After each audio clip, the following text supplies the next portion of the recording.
have to be like an attorney to kind of work with me more directly. So yes, I'm helping a few attorneys throughout the year who probably don't currently practice in the personal injury space to show them how lucrative that could be for them. And through our paralegal service that we have, it's going to be lucrative and on autopilot where you don't even have to do any work at all. Like we manage the case from beginning to end. Even if it has to go to litigation, we have litigation attorneys on our team. So realistically, you're just adding an additional stream of revenue to what it is that you already do. So,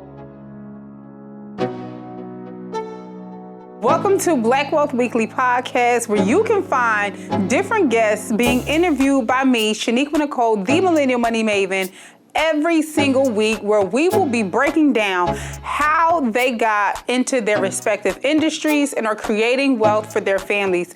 You don't want to miss an episode, so hit the bell and tune in. What's up, guys? Welcome to this week's episode of Black Wealth Weekly. I'm your host, Shaniqua Nicole, the Millennial Money Maven, and today I'm joined by my good friend, Queen Blessin, the Blessin Attitudes on Instagram. What's up, Queen? Man, it's just a blessing to be in the building. Look Thank at you that. for having me. Yes, thank you so much for coming. So, y'all, Blessin, as you can see, she is just all of that, honey. And I just love how she does life with her little boy, her business, and everything. So I had to bring you on a podcast so you can spill this tea, honey. Yes, let's spill it. The feminine energy is exuding. I already know the business is exuding and exploding. God is good. Yeah. So let's jump right into it. Introduce yourself to the people. Tell them who you are and what you do. Yes. First of all, thank you. This is my good friend, so I appreciate you having me on the show. Absolutely. And I know I'm like in the top 5, so I feel very special, right? Okay. But yes, I am Blessin Destynee. I am a mother of one, full-time entrepreneur, and I'm just here to kind of just share my journey, just to kind of keep this very simple. One thing that when she gave me the introduction, that just kind of helped me with whatever comes my way in life is I don't think too much about it. We're already here. It's not going to change. So I might as well just go with the flow.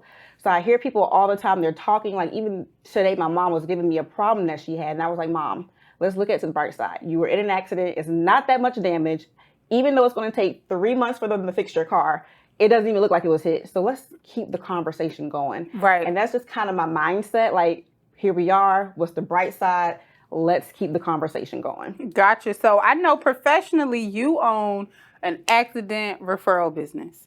Super successful, multiple 6-figure business. And, you know, when you broke the business down to me, I was just like, wow, like that's just genius. So definitely want to get into a little bit about what you do. So tell us about the accident referral business. Yeah, guys. So I'm a personal injury consultant is what I've coined the phrase to be. There we go. I moved here 12 years ago to Atlanta from Savannah, Georgia. I was a makeup artist. I was just gotten kicked out of fashion design school at the Savannah College of Art and Design. And I've always been a natural hairstylist, and I had a singing group. So when I moved to Atlanta, I was going to be a star or work for the star one way or another. I'm still a star, but just not on the screen that way, right? And so while you're becoming a star, you need money, you need a job, you need something to pay these bills. So when I was back home in Savannah, I had my own place. Credit was on fleek, if we still say those things, and life was just good. And then I moved here and life was still good, but money was an issue. The Mac counter that I was working at in Savannah hadn't transferred me yet. So I was still going for the first 6 months of me living in Atlanta.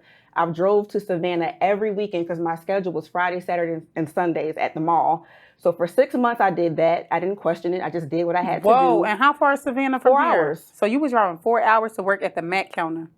So what was it like working at the Mac counter? I had really enjoyed the Mac counter. Again, I was tapping into my creative side. I'm a Sag. We're like 50% creative, 50% business people. So that allowed me to explore that side of me. Yeah. And I was trying to get transferred here to Atlanta with a little bit of hating going on. So that was taking a very long time. And so to wrap this question up, I got a job working at a marketing firm that printed out flyers and business cards for chiropractors. Okay. And this one particular chiropractor that was in our network had a referral situation for his patients. If you was a patient of his and you referred him other patients, he would pay you a $200 referral. Gotcha. But because we did his marketing, we kind of knew about the referral process as well. And back then I was making, $11 an hour, passing out flyers for this company, like $14.50 working for the Mac counter. And I just started keeping my ears open for accidents. Right. I even had, I wasn't planning to go here, but I had a police scanner. Okay. That I would listen out for. Accidents. Okay. And I would maximize that because it was paying me more money than clocking in at Mac. Listen. And passing out You said flyers. $200 a referral. Mm-hmm. So my goal was five referrals a week. That's $1,000. That was a lot of money at 22 years old. And so this is before you actually started the business. Yeah. So you just got a little taste. You saw that he was paying. You saw the opportunity and created some income for yourself. Yep. I love that. Love that. And I never heard that story. I was saving it for the podcast. Yes. So early 20s hustling, right? At the end of the day, hustling. Trying to figure it out. You had your Mac gig, going back and forth to Savannah, and you started doing that. What made you think that that could be a business? So again, we got good at getting referrals. We got good at finding referrals. And even the marketing firm, he had dibbled and dabbled in referrals as well through the years from just being in Atlanta. This is such a resourceful city. They know all kinds of stuff. So he had already been dibbling and dabbling and successful, and he introduced me to it. And I was like, we should do this full time. So he even had a side business, which was the marketing, the digital printing and flyers and design. I'm like, bro, we ain't got time for that. If we get a couple of referrals a week, we're making more money. If we put our energy there, right, it's going to blossom because we know what to do. We're doing guerrilla marketing. We're marketing in ways other chiropractors are not doing it. It's boots on the ground. We just need more boots on the ground. And so it was just, at the time, money was an issue. Yeah. And it made more money. Yeah. So I followed the money. So you didn't have any schooling to teach you this marketing stuff. You literally just saw a need and filled it. Saw a need and filled it. I love it. So you convinced this guy who was running his print business. This guy is now a multimillionaire. Ooh! Multi-millionaire, and he will, if we call him today, he will say it's because of Blessin. I stopped doing everything else and focused on being an accident referral specialist. Wow, I love that. So you helped him start his business first, and now you have your own accident referral business. Yes. So tell us exactly what it is that accident referral is. So it's just that when you're finding people that are involved in accidents and slip and falls and workman comp situations, and they need to use somebody, they're going to either use who's on the television, or they're going to use someone they know. And half the time they're using people on television because they don't know anyone else.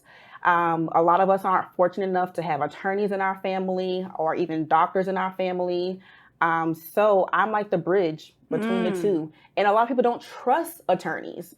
And a lot of people discount their injuries when they're in an accident. They're like, I'm not that hurt, no big deal. Right. And they don't do anything. Right. I paint the picture, sis. You have been paying myself, as an example, insurance is at least $200 since I was 19 years old. You know how much money I paid the insurance company? Right. If these people tap you, they owe you some money. And I paint that picture to them. And you got a little neck pain with the tap.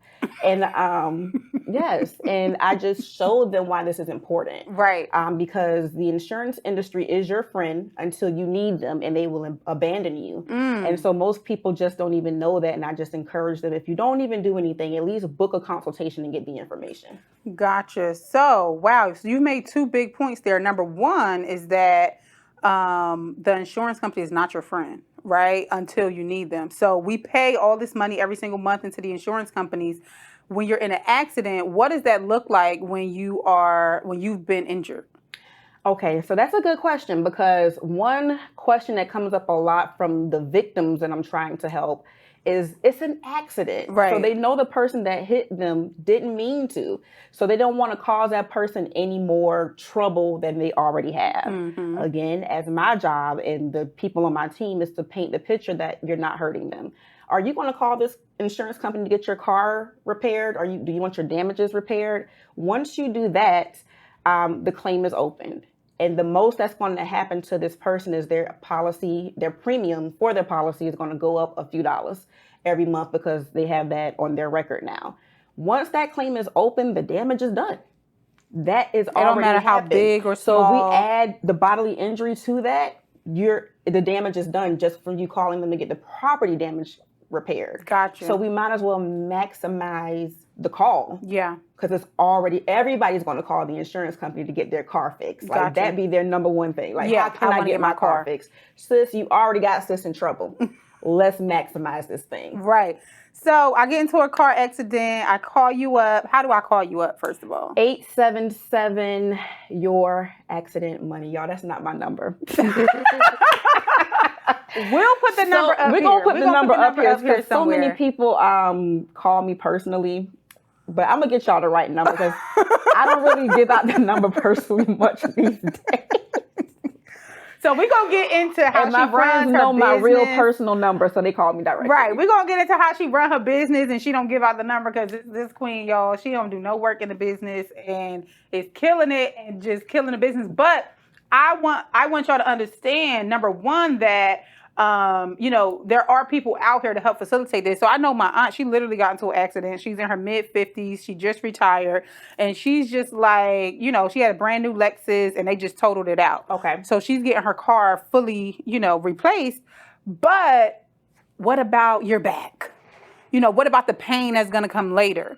What does that look like from a, what's the opportunity for somebody that's been in an accident and they think like, oh, I don't want to go through all that. Got you. First of all, guys, my number is 888-7-MONEY-8. There we go. I had to think about it. 888-7-MONEY-8. So to answer that question, she's getting her car fixed. It was totaled. What about our back? First of all, most people that are in an accident really, honestly, and truthfully do not have any pain whatsoever right away. So again, that makes them, when they start feeling little pains here and there in the neck, back, or shoulders, their number one thing they're doing is it even from the accident? Mm-hmm. Maybe I slept wrong. I work out. Is it from working out? Maybe I pulled a muscle. No, sis, you was in an accident 5 days ago and you don't normally feel this pain. This pain is directly related to the accident. So now they're saying it's too late because they've called the insurance company and the insurance company is asking them, well, do you have any pain? And they've said no on a recorded statement. So now they're feeling like I can't go back and change it. I'm going to sound like I'm lying. The insurance company loves that you feel that way because they know you're not going to do anything. Right. But we know that you honestly answered them the best you could. At the time. At the time. Your adrenaline is running. You're just happy to be alive. And it's minor pain. Right. So to wrap that up, and to not keep going on. So in Georgia, which is primarily where I work, the policy limits here, meaning if they have insurance, they got to have at least $25,000 worth of coverage. A lot of people get blessed. Like in my accident that happened last year, they had $50,000 in coverage. So, and it can be 100,000, it can be $1 million. You never know. Girl. Y'all ain't even checking. Y'all just getting hit, getting the car fixed and moving forward. Listen. And that is it. Well, I just got paid $30,000 for my little back pain. Oh, it was so painful, y'all. And I had to go to the chiropractor like 2 to 3 times a week. And a year later, I got $30,000. There you go. And that is how much y'all are sleeping on these accidents. And leaving on the table. And then want to look up and say, oh, I need a loan. And want business funding. And y'all done got hit 3 times. Ooh. And you said, like, it doesn't have to be, a tragic accident, No, right? my accident, my car had no damage. Oh, wow. The person that hit me, their car did have damage where the hood pushed back. But my car had 0. Wow. I never even sent them pictures of my car. Oh, wow. And that's $30,000 for my bodily injury. Wow. Okay, I love that. So for somebody that's like you, sees opportunity, maybe wants to start an accident referral business, how do they get started in this type of industry? So the easiest way would probably be the way that I kind of started out. Boots on the ground. Social media was social media when I was 22. Damn, I'm old. At 35, but it wasn't predominant about business as it is now. So Facebook, I don't even think I was on Instagram when I started. It was all Facebook. Wow, I'm so old. It was all Facebook. Well, at least it wasn't MySpace. Wasn't MySpace. I remember MySpace. I had a little business on MySpace. Listen, I had MySpace, but it wasn't for business. I wasn't ready yet. I was just braiding hair at that point, so anyway. So Facebook, I would just post about it all the time. I had my scanner all the time. And then I started making connections. Like my first connection was a young lady who, well, not my first, but one of my first that involved other people, was a young lady who worked at a hospital. So, I don't need any HIPAA information. I might need a little phone number. Slide me a little phone number. And then a lot of times, that's a good resource. Places like an Enterprise, tow truck companies. And again, we don't need nothing outside of their phone number. And we give them a little courtesy call. Because as an attorney, you can't solicit, but as a third-party agency, I can solicit. As an attorney, you can't solicit? Yes, you can't call directly and gotcha. You can only your mail. service. They can probably mail. Because every time I've gotten a ticket, gotten an accident, I've literally started getting stuff in the mail from different attorneys. Because the mail, technically, you can even call them on the phone technically after 30 days. Okay. So I don't know how fast you're usually getting the stuff in the mail, but after 30 days, it's public record for anybody. Gotcha. But within the first 30 days was when you really want to hop on making your claims. So you got to be fast because otherwise they're going to get got by somebody else. Exactly. So you got to get resourceful. Right. So I'm actually having a masterclass to speak on this more in depth about how to get started, but that is the easiest way. And for anybody that watches this podcast and anybody that tunes into that masterclass, my usual fee is $200 for anyone who sends me a case, just like the chiropractor from back in the day. But with inflation and my special friends, I'm going to increase that to $500. So even if you just got one for a referral, what? From coming from this podcast, Black Wealth Weekly, or being in my masterclass, if you come from those sources, your referral fee for life with me until we decide to do more, but not less, will be $500. Oh, I know that's right. Oh, I love it. So we want you to really take this serious as a side hustle. Right. And if somebody wanted to start it, so they would be referring it to you. They're going to be referring them to me. We're actually, I'm actually a partner. And you guys, if you're in the Atlanta area, have probably seen billboards around Crash to Cash. Okay. We're actually building out a full referral program citywide, statewide, and then countrywide is the goal. And everyone's going to have like their own QR code and their own phone number possibly, but a way that is very systematic that they don't need to refer them to no one else but us. We're going to teach you the referral business and we want the referrals at the same time. I love it. Listen, so she done started talking about systems, so we might as well just get into the business of how do you run such a successful business at this high level as a mom, busy entrepreneur. Every time I look on your Instagram, you're traveling somewhere, you're doing something somewhere. I know you have other business endeavors as well. So how do you build a business that you can kind of just step back and step away from? I know that has been a big focus of yours. Yeah, guys. So it hasn't been that easy. So as an entrepreneur, I do love to travel. And a lot of times when I'm traveling, I'm working. So what you guys see on Instagram and social media is the fun parts. You don't really see the work that goes into what I'm doing on my vacation. As of this year, though, that has changed. So I joined Neil's Inner Circle, which we both did last October, and everybody was like, virtual assistants, you got to get you a virtual assistant. Got me some virtual assistants, and I'm just so impressed. It really changed my life. I can actually vacation now. They're out of the Philippines, most of them, and compared to American wages, is pennies on the dollar, but their work ethic is just outstanding. Even when we always don't see eye to eye. Sometimes what we're paying them, it makes it all still worth it. It's really, you can't lose in this situation. And whenever they do make a mistake, even though I may not like it, they feel so bad. You know what I'm saying? It's just the compassion and the passion that they have that was a struggle before them, because hiring friends, families, and just people off Indeed, none of them were panning out for me. And then after the pandemic, you all know if you're hiring how that's going. Like, nobody wants to work. Right. We're going to get this PPP or some other type of business funding, or we're just going to create a new side job, which is smart. These side jobs pay more than these jobs. But for us who need employees, it's becoming a real problem. Right now, I'm working with a law firm, kind of acting as their acting COO, trying to get things together there. and the amount of money receptionists are requesting, and it's just they want like $25 and $30 an hour to answer the phone with no experience. I'm like, what is going on here? Girl, I paid my assistant years ago $25 an hour. Well, you rich, so that's different. But these normal jobs, that's not Girl, them normal. law firms got money. No, but that's still not normal though. You know what I'm saying? Like jobs don't. Well, I know like nannies and stuff wanting $30 an hour, and it's like it's getting really up there. Everything is. Everything I think is. even McDonald's is like $18, $17 an hour now. That's my whole point. And I'm like, bruh, I'm not there yet because I'm old school. So maybe my head is still stuck in Facebook and in MySpace land. I'm not ready to pay for these basic jobs, these kind of wages. With low service. And on top of that, you're not even coming through and producing. You're like minimum quality, asking for the most money. Right. I can't get jiggy with it.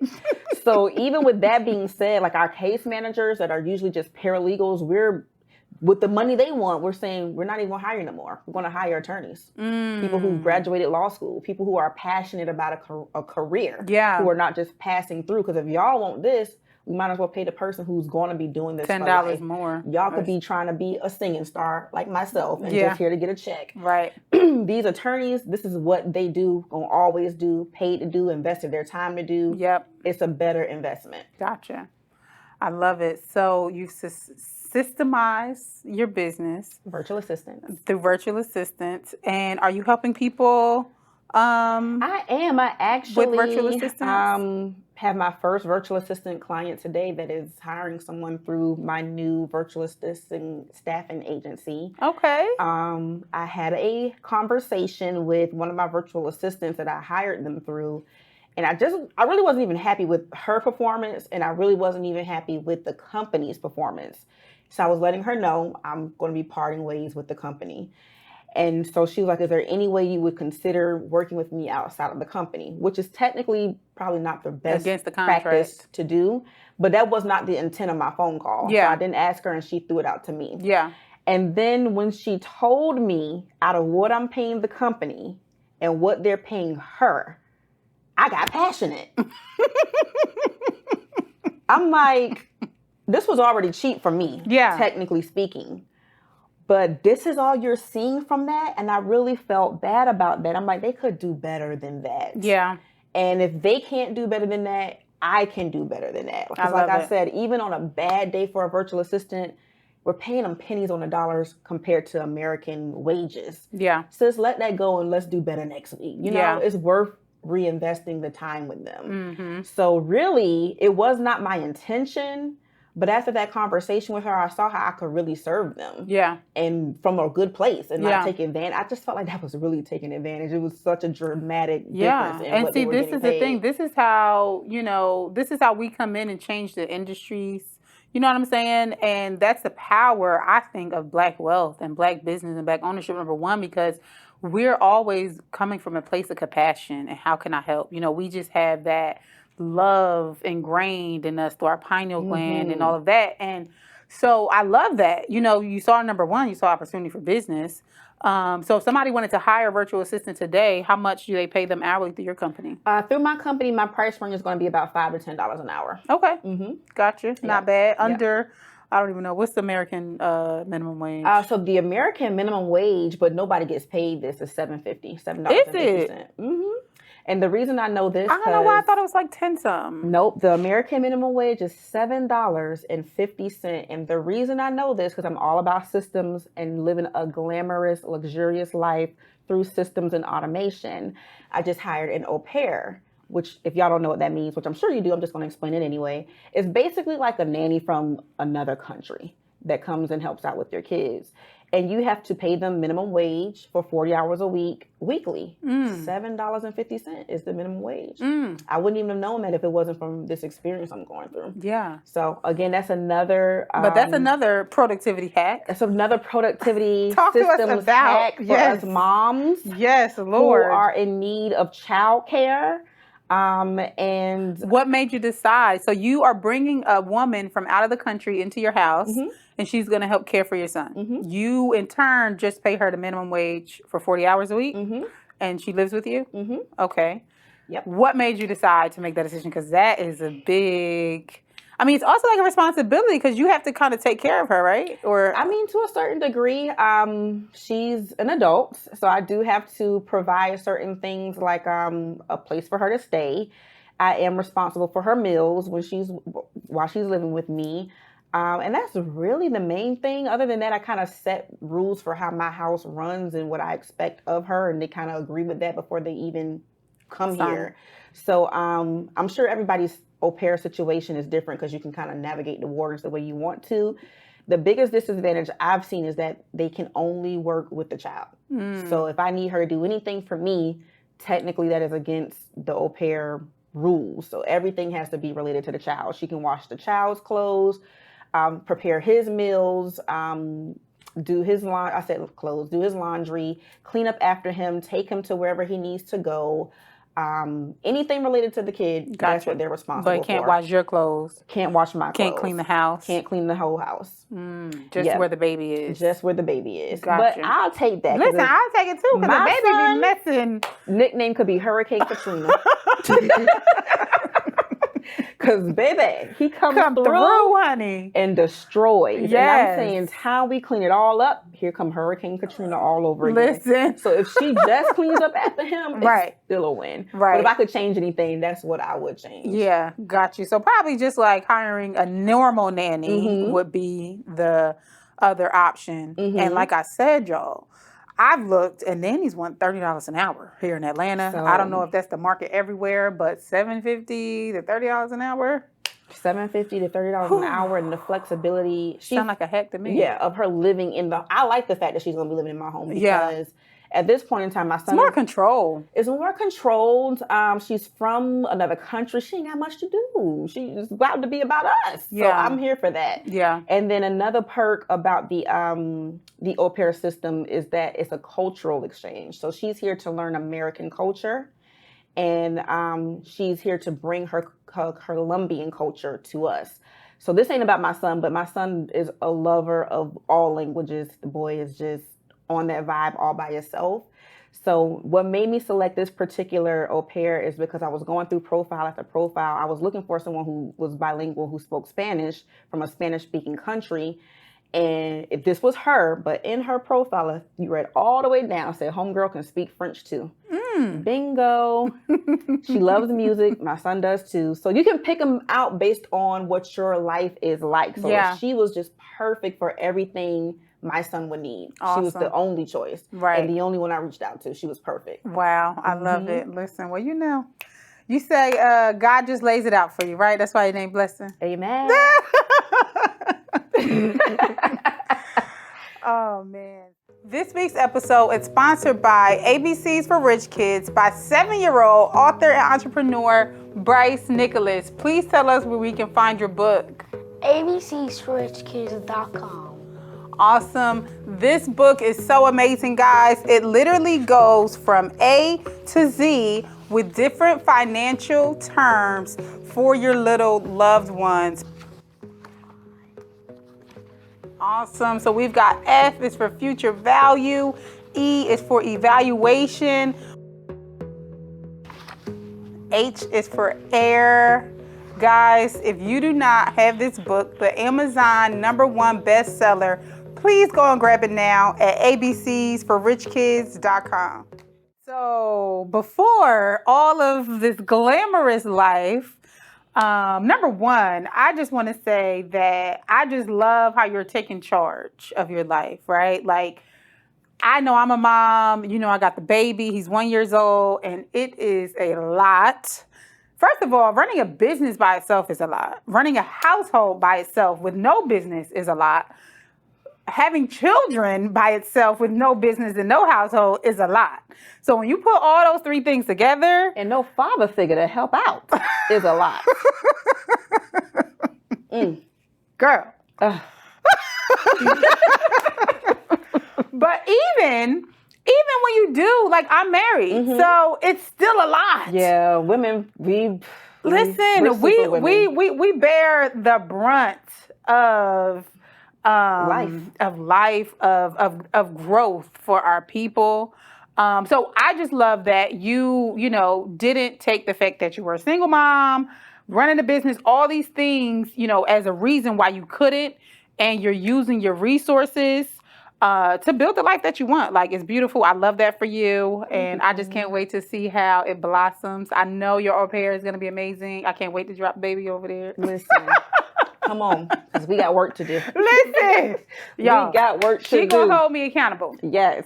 So, before you came to Atlanta, you've been in Atlanta for how long 12 now? years. For 12 years. So before Atlanta, you were in your early teens. Yeah, 21, 22 was when I moved to Atlanta. Gotcha. So what made you, let's just talk about life before Atlanta. Okay. You know what I'm That's an saying? awesome question. Yeah. How was life before Atlanta? Were you always entrepreneurial? Was entrepreneurship in your family? Because you haven't, the only job you mentioned was Mac. And really that's kind of entrepreneurial because you got per client, you know. So you seem to have been entrepreneurial from the beginning. So where did that come from in your life? Yeah, so I've been entrepreneurial and a worker from the beginning. To take it back to right before I came to Atlanta, y'all, I was in school for fashion design at a very expensive school, Savannah College of Art and Design. And we were taking out loans after loans for me to attend school. And out of ignorance, we just thought that all the loans repayments start after graduation. So mine did, but your parental loans do not. They start after the quarter. Oh, wow. Or after the semester. So my parents were not paying the bills because they didn't know. So they got into default and didn't know. And by the time we found out, they was like, Blessin, you have to produce $5,000 to continue this semester. I would have needed more, but to stay and finish that semester or quarter, I forgot which one it was, all I needed was $5,000, y'all. $5,000 brought me to Atlanta. I didn't have it. $5,000 didn't have it. I didn't have it. Wow, this is going deeper than I expected. So I had co-signed for a loan for my little brother. I want to say it was like $20,000. He didn't need it. It was just money. You know us, people who don't really know about money. Hey, yeah, they're giving us money. Let's take it. Let's sign. So I had gotten loans for myself with my own name just to get the money because I had already had the federal loans and scholarships that did what they could do. Yeah. And so my brother had the opportunity to get a loan, so I co-signed on it for whatever reason. They couldn't do it. They needed my assistance. So my mom was like, she told me she gave him the whole $20,000. I'm like, this boy is 18 years old. You gave him $20,000? Moms she was like, and boys. She kept like $5,000 for herself and gave this boy like $15,000. He was a freshman in school where you weren't supposed to have a car. He had a brand new Impala. I mean, living his best life. So now I go to them like, well, mama, I don't need $5,000 of the money I co-signed on to go back to school where I'm not playing games. Right. Oh, baby, let me see what I can do. Let you see what you can do with my money. So nothing panned out. We could not come up with $5,000 as a Black family. We couldn't come up with $5,000. I never really pent how hard I go to that, but I'm sure that because now you can ask me for $5,000. I'm like, that's all you need. So just from those 12 years ago to now, I said to myself, it's never going to be a day where I can't get $5,000 to do what I need to do. Like, I was very passionate about school. Right. And I couldn't finish because I didn't have the money to finish. Everything happens for a reason. I don't really see me working in that field at this point in my life. Yeah. So I don't even, I'm happy that it happened looking back at it. But 22 in that moment, I was pissed. Yeah. And I really didn't like that my mom did that. But my mom was such a wonderful woman in general. I couldn't hold that one mistake against the many things she's done for me. So I dropped it. We never even really talked about it anymore. Yeah. But realistically, it changed me. So did your brother finish school? No, didn't even finish school. That's another conversation for another day. I know how it is. I mean, I'm the oldest of 8 siblings. So, girl, I have learned that I've co-signed for things, that people have used credit cards and bought cars in my name. I had no idea. I didn't even know. I had no idea. Wow, at least I knew. No idea. Okay? So nowadays, I keep a little bit of better check. You know what I'm saying? But, because listen, if your family will get over on you, you know, you don't know what people in the streets got out there for you. But so was your mom an entrepreneur? What Yeah. what led you into that space? She's definitely an entrepreneur as well. Those who know my mother, in their head is the lady who's never had a job. Like My grandma's like that. my mom's never worked nobody's job. And even when she was an entrepreneur, it wasn't like me. Like I get up and go every day. It was like, okay, this season, I guess she needed more money, so she did it. She would do things like open up a daycare. She would sell dinners, but nothing was ever like longevity. So when I got about 19 years old, 20-ish, I'm like, how did we do it? Because we really had a great lifestyle, y'all. I don't remember I know friends who couldn't eat. I know friends who had to wear hand-me-downs. I know friends who didn't have it, and it was never like that for us. Yeah. And I was just like, Mom, I asked her, how did you do it? And she said, God. Like every time she doesn't stray from that. I know friends who moms had men do things for them. I've never seen men come to my mom's house in and out like that. She had one fiance my entire life. That didn't work out. And then she got another fiance and that worked out. And those are the only two men from my childhood I've ever seen my mom with. Now, she might have had like friends that would stop by the house in the daytime, talk to her, whatever. But nighttime activity and being out at nighttime and clubbing, my mom ain't never clubbed with us. Gotcha. She's always taken us to church. She's a very traditional, not overly Christian, but not overly bearing. Just a wonderful lady, a wonderful mom. She taught me so much. But yeah, God really, I call it faith currency. Like God really brought us through, bruh. And it was not a struggle. She made that thing look so easy. I know that's right. And that's what we do. That's what we do as moms. And that's what I'm doing now, but at a more efficient level. Like people tell me I make things look so easy, and I love working. Like I could work for myself. Even I tell people I became an entrepreneur by default. Like the company that I was with, it just wasn't conducive for me anymore. But I had no desire to leave. I was making good money. I love being an asset. I love my energy is always the same. If it's for me, if it's for you, it's for you. If I agree to do it, I'm going to give it my all. Gotcha. So you just take that into your business. That's it. That's what really propels me. I know lazy people. Like, I want to be like you. Bro, you're lazy. You won't even get up and work for yourself. And you need somebody to tell you what to do. You got to be self-motivated. You got to get the things done. You can't be an overthinker. You got to move quick. You got to be a risk taker. Yeah. I tell people all the time, you're not going to just become an entrepreneur and be effective and be efficient and make a lot of money. If you're lazy on the job, you're going to be lazy entrepreneur. Who's going to hold you accountable? Girl. At least the boss, like, you need to come to work. If you like, dang, I got to go. But if it's just you and you don't already have that built up in you, you can get there, but you're not going to scale at the rate you want. Like, you're still working on your self-development. You want to go ahead and have that kind of locked in place before you try entrepreneurship, in my opinion. Right.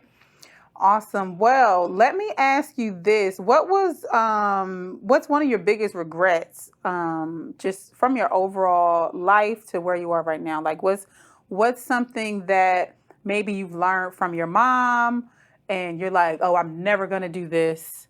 Or something you've learned in business and you're just like, just something that you just totally stay away from. Okay. Yes. So regrets, don't really have any because I feel like everything happens for a reason that shapes you. So I have but not quite regrets. Okay. And for me and my mom, again, I love her. We're so similar. She's in an age of her senior years, and I don't think she has enough money personally. So the main thing that I want to do differently is just financially create baby money seeds for my family, generational wealth for my family. I just want to be on autopilot at 65 years old from the work that I've done at 35 years old. And I want that to be like it is now, like glamorous and full of life and on my own terms and able to do what I want to do when I want to do it. And by any means, I don't think my mom is sad whatsoever. And she's definitely getting through what she has, but I just desire more. So I just know I got to put in the work right now for my future self. Gotcha. Another moment is these sons that we have. I have two brothers, and we just kind of dropped the ball on all of us with speaking about courtship and relationships and what that kind of should look like. Even if the boys or the girls don't listen, I think we should have more conversations around, son, you're a king. Daughter, you are a queen. and these are certain things you should do and should not do in certain type of families. You can look at the families. Where is this girl coming from that you're dating? Where's this boy coming from that you're dating? Like, make it make sense, because today we're youthful. Yeah. But before you know it, we're 10 years in, and it's just not adding up. And I just remember there not being enough conversations around that. And yeah, even as an adult now, being a queen, I don't regret any man that I've ever dealt with in the past or slept with in the past, but I would have been more selective, because queens just don't lie with anyone. Right. It's a privilege and an honor. And I should have realized that a little earlier in the game. Period. I love it. So what do you have coming up? Are you teaching people how to start 6-7 figure accident referral businesses, law firms, or, just tell us, what do you have coming up so that people, can expect to, what they can get from you in the near future? Yes. Okay. So 2 things, because my niche is very niche. So you kind of have to be like an attorney to kind of work with me more directly.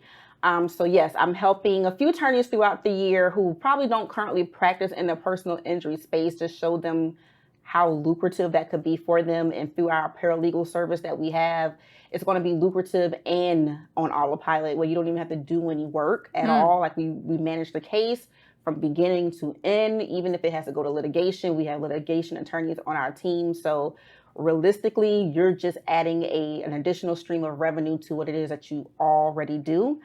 So is the ideal attorney someone that already has a practice, or like a corporate attorney? Yeah, someone who, either way, corporate attorney or someone who has a practice, maybe family law, maybe criminal law, and not in the personal injury space currently. Gotcha. And we want to, because we have it's a paralegal service that really brings in the bread and butter, the referrals and the paralegal service. So as we're growing, and as our crash to cash, that the billboards we talked about is growing, we're going to need to spread those referrals around.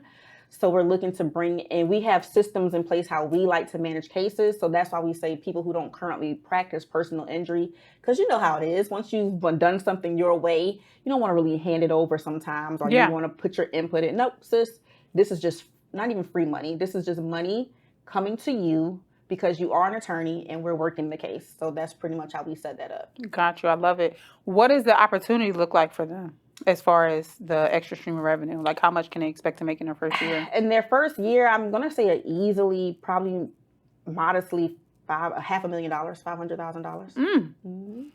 And they don't have to do the work? And they ain't even doing no work. What? I haven't been talking about this enough. They ain't even doing no work. How do I become an attorney? Listen, I was trying to tell them I want to go to law school. They were like, nah, just keep hiring attorneys. Girl, please. Why? Why would you? Because okay, so you have to go to a bachelor degree, law school.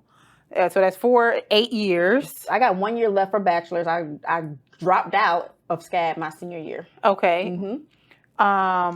But then you have to get into law school, right? Now, does law school have certain requirements that your undergrad, like, can you use your design degree to get into law school? So I'm pretty sure I can, because these days there's so many different ways, different online schools. Gotcha. Somebody will take me.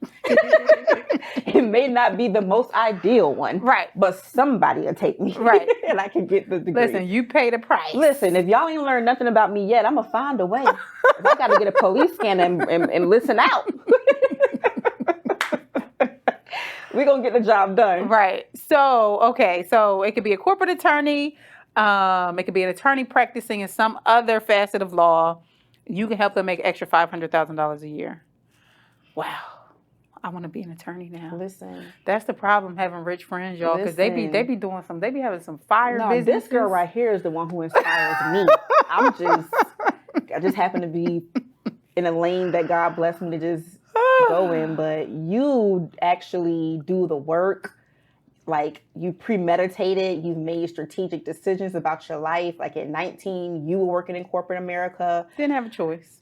I mean, you did have a choice, even if you don't feel like you had a choice. You could have chose to be at the Mac counter. You know what I'm saying? We had choices. That's true. Black girls want to be at the Mac counter. Yeah. This black girl said, no, I'm going to corporate America. I'm working with the elite. You decided that for yourself. And thank you, boo. admire that Thank you. about you. Thank you. Yes. I appreciate I just it. flow with the wind. Well, see, my thing is, like I told you, I'm the oldest of 8 siblings, and money was always around. Money was always around me, and I always liked money. I liked to have money. My dad had a car wash and a laundromat, so it was like cash money always around. So, as a kid, I had bags of quarters. Just always, there was no lack, like you said. God provided in whatever way He did, and I don't know. I just always loved money. So it was just so natural for me to go into finance. And, I was blessed with that opportunity at 19 and went to school for finance. I actually, when I was 5, thought I was going to be a doctor. Okay. Maybe a little older. Maybe around 5 years old. Thought I was going to be a doctor. So I lived in a projects of Trenton, New Jersey. And one of my little uncles, one of the neighborhood guys who was like my dad's friend or whatever, he got shot right in front of my apartment building. I was 5 years old. I saw it with my own 2 eyes. 5 years old, so I get shot. R.I.P. to the doll. R.I.P. to the doll. Listen, y'all, we ain't no squares here. Like, okay. That's probably the only real rap song I know of late. I am a square. You're so crazy. No, but seriously, so literally saw him get shot in front of my face. So he got shot right in front of my building that I lived in. I would just so happen to be going into somebody else's building to get some food or something like that. And I was running back to the car. I came out and I saw him get shot. But I didn't want to go. And then I like passed out. So I went into shock. And I went into the hospital at 5. And because I wasn't sick, but I had asthma and I went into shock and they just needed to, I don't know, right? I was there for a couple of days. The nurses were so nice to me. I got to help with all the other little kid patients. And I really thought I was going to be a doctor. So representation matters. Absolutely. We say that so clichély, but representation it really does. Matters. It really does. And I'll tell you this, all of the nurses that that were there, they were all white nurses, super nice, super sweet. But I never knew a black doctor. I never knew a black doctor. And I just wasn't encouraged. Like, nobody encouraged me to be a doctor. So I feel like if I had some encouragement to do it, business for me was like the easy way out. Because I knew I was going to go to college, because it was either go to college or be a thug. Right? Like, listen, like, I'm from the streets of Trenton, New Jersey. So it's like, those are your options, right? Or, just be a floozy or whatever you want to call it, And so I chose college as an outlet. And, it was great for me.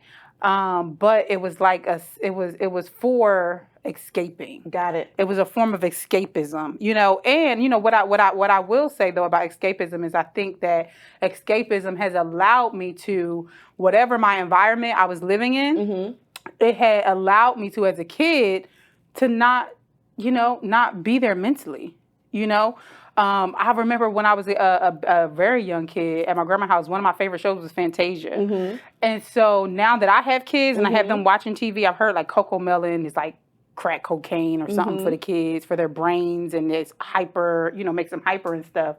And I realized that watching the show Fantasia, which is a musical, it's just all music. Do you remember that? With Mickey Mouse? We just watched it on VHS. Did you? Girl, I loved watching it on VHS. We watched it so much, we wrote the VCR.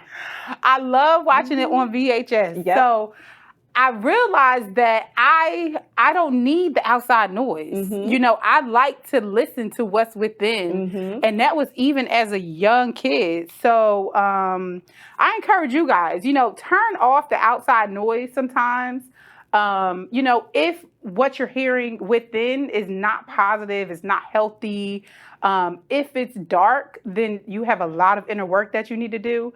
But for me, I try to find peace. Like you say, I find peace with situations. Listen, and, I remember just try to being live happily. Jumped in the 7th grade. A bunch of girls jumped me. And they all lived in my neighborhood. And I never wanted revenge. I was okay. The only thing I did was, it was a big stick in my neighborhood that I found. Because they lived in my neighborhood, I needed protection. You never knew when they was going to try to jump me again. So whenever I had to go outside, so whenever I would go outside, I would take my stick. If they ever tried me, that's I didn't have friends. I had one friend. And we fell out that summer. She's my Sagittarius twin. We had the same birthday and everything. No way. Yes, and she was in the neighborhood, and that Y'all was was too similar. We're still friends to this day, but Okay. she had tried me, so I had to let her go that summer.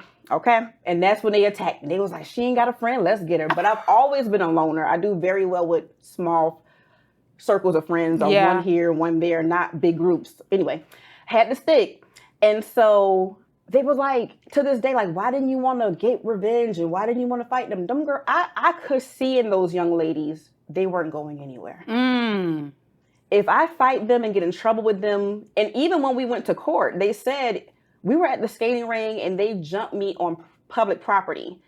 And I was by myself. And the judge said, all of y'all are going to go to juvenile because you fought on public property. Even you? Even me. Oh, wow. What saved me is my family. We came in here looking like the Huxtables, the Obamas, compared to the Rugrats sitting across from us. My pastor, he came and spoke on my behalf. My teachers came and spoke on my behalf. Like, we represented. And Right. we have never seen representation like that before. And it's just, they were like, honest to God, they was like, that's what saved me. Right. If I would have came in there looking like them, even though those 7 girls jumped me, we were all getting the same punishment. So even before then, I didn't want to fight them. But even after them, it taught me, I had good sense young like you. Like, I've always been very mature. Yeah. Like, I'm glad I didn't just say what I always said, because y'all would have been like, fire her. But yes, I've always probably been 4 with a 40-year-old mindset. Right. 8 with a 40-year-old mindset. I don't know. I've just been that girl. So revenge wasn't a thing, and I knew I would wind up like them. Yeah. And that was nowhere. And why would I risk that over some peasants? I kind of knew I was a queen always, but not to the fullest potential. But it was just a mindset thing, even as a young woman, that I'm not getting involved with that scum. Right. For what? Yeah. Everybody's going to get in trouble. And I got places it. to go and people to see. And I think I was dating Usher mentally in my head at that time. Y'all ain't about to lock me up. Ooh, I love it. No, so I feel the same way. Like, I didn't have a lot of friends. I didn't have a whole lot of friends. I didn't like being around a whole lot of friends. Like you said, I feel like the crowds, you just can't control it, right? Yeah. Like, you always got one firecracker, somebody want to fight. I wanted to mention about a regret. And this one, it might have been a regret, kind of, sort of. Okay. And it was that, even like you said about going to the hospitals and seeing the doctors and the nurses and how they were helping you. But again, I was always a creative, so I was in ballet. And my ballet teacher moved away. And my mom just stopped my ballet lessons. I'm like, bro, you find another one. So I think that helped me become resourceful. Like, we don't stop because of adversity. We don't stop because what's easy got it taken away from us. We keep going. Yeah. So we have to pay attention to our children. They're so young. And what they like and what they're into, because what if Bryce wants to be a doctor? What if Barack wants to be a doctor? If we're not paying attention to that and fostering that, like you said, your only probably reason for not being a doctor is because no one around you. I literally had nobody around me to say you can do it. We need to be buying you doctor sets. We need to be taking you to the hospital. We need to be finding mentors that are doctors, which is why I love Atlanta for my son and your sons, because as we both mentioned, whoever thought about really being an attorney, whoever thought about really being a doctor, like, okay, it's cliche. I see it on TV. The special ones get to do it. But when you think about it, this is the thing. I'm going to tell you my actual thought process when I was in college. So I had my job at 19. I was working at Merrill Lynch already. No college degree, right? But I was going into college. Well, I had started at like, what they call that, junior college. So I started at junior college. And I was going into my 4-year college when I turned 19. And I started working at Merrill. And I'm like, I'm just going to do this job for the summer. But that's it, because I'm going to college, because I was messing off at the junior college almost probably, probably had to drop classes, all kind of stuff, just partying. And, I used to fly girls. Yes, girls, my thing, living my life. So what I ended up, where was I going with this? What did I start with? We were talking about the kids and being around, doctors and attorneys. Yes. So the literal words that I said to myself was, I don't want to be no 32-year-old just finishing college and getting a job and just starting my job when I was 19 and had started working at Merrill. And girl, I was 19. I think Merrill probably started me off making like $25 an hour. At 19. At 19. So, it was crazy because it wasn't my first job. I had worked at like the bank and stuff like that beforehand. I did little side hustles and stuff. So money just, the dollar amount didn't really matter, but it was good money to keep me there. Right. And I don't know. I literally said to myself, man, it's going to be 4 years of regular school, 4 years of, to go to the doctor school. Then you got to do 2 years of residency. That is literally 10 years. I'm like, I don't want to be no 32-year-old. Child. Time flies so fast. I'm 35 today. Time flies so fast. Yeah, but that's another little minor point that when I moved here from Savannah to Atlanta, I was an entrepreneur. I was braiding hair. Was one of my gigs that was like made me money and doing sew-ins. I had 3 jobs in college. I worked at the Holiday Inn Express. I worked at Ruth's Chris, and I worked at a place called Covington Credit. So like I said, whether it was entrepreneur or working for you, I went to work. I never liked being broke, but my mindset never went to, let me learn about how money works. My mindset was always, let me get some money.